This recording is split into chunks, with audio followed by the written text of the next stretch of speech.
L'Église, un lieu d'équipement. Shalom bien-aimés dans le Seigneur, notre méditation du jour s'intitule « L'Église, un lieu d'équipement ». Nous tirons notre texte dans Éphésiens chapitre 4, de versets 11 à 13, qui nous dit ceci. « Il a donné les uns comme apôtres, les autres comme prophètes, les autres comme évangélistes, les autres comme pasteurs et docteurs, pour le perfectionnement des saints en vue de l'œuvre du ministère et de l'édification du corps de Christ, jusqu'à ce que nous soyons tous parvenus à l'unité de la foi et de la connaissance du Fils de Dieu, à l'état d'homme fait, à la mesure de la stature parfaite de Christ. » Alléluia. L'Église est un lieu où nous venons pour nous former, apprendre et honorer Dieu. Certains en font un lieu de distraction et de danse. L'Église est un centre de formation et si vous la voyez de cette manière, vous aurez une vie comblée dans ce monde. Dans notre verset, il ressort clairement que Dieu a donné tous ses serviteurs dans nos églises pour le perfectionnement des saints en vue de l'œuvre du ministère et de l'édification du corps de Christ. Voyez-vous, il s'agit de notre perfectionnement d'abord, ensuite notre édification.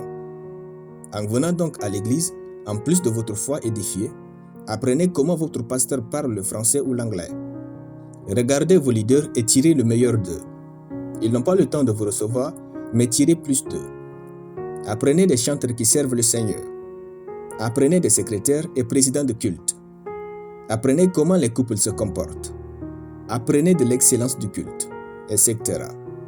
À un culte, ouvrez votre intelligence autant que votre foi pour être perfectionné et édifié. Alléluia. Ne ratez ni votre perfectionnement, ni votre édification.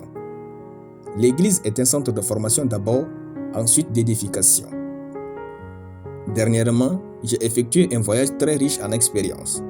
J'ai rencontré aussi un ancien camarade du lycée. Il est devenu un jeune brave et courageux. Son histoire est très inspirante. Je prenais de ses nouvelles et il me dit, je cite, « Si ce n'est pas l'Église, nous certains aurions déjà perdu la tête avec tous ces défis. » Fin de la citation. Il m'a fait donc comprendre que le fait d'aller à l'église l'a gardé fort et combatif dans la vie.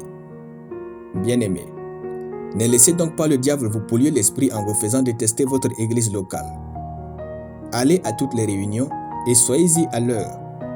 N'allez pas pour faire plaisir à un homme ou à votre pasteur. Partez pour devenir meilleur. Votre perfectionnement et votre édification ne prendront point fin jusqu'à ce que nous soyons tous parvenus à l'unité de la foi et de la connaissance du Fils de Dieu, à l'état d'homme fait, à la mesure de la stature parfaite de Christ. Vous savez désormais plus, alors allez à l'église avec de grandes attentes. Dieu aime et bénit ceux qui savent pourquoi il se tient dans sa présence. Alléluia. Nous allons prier. Je suis dans la joie quand on me dit d'aller dans la maison de Dieu. Je confesse que dans toutes les réunions dans mon église, je suis édifié et perfectionné. Ma vie est donc comblée et pleine de gloire au nom de Jésus. Amen. La lecture biblique en une année, 1 Chronique chapitre 26 à 1 Chronique chapitre 29. Soyez bénis, c'était le pain du ciel.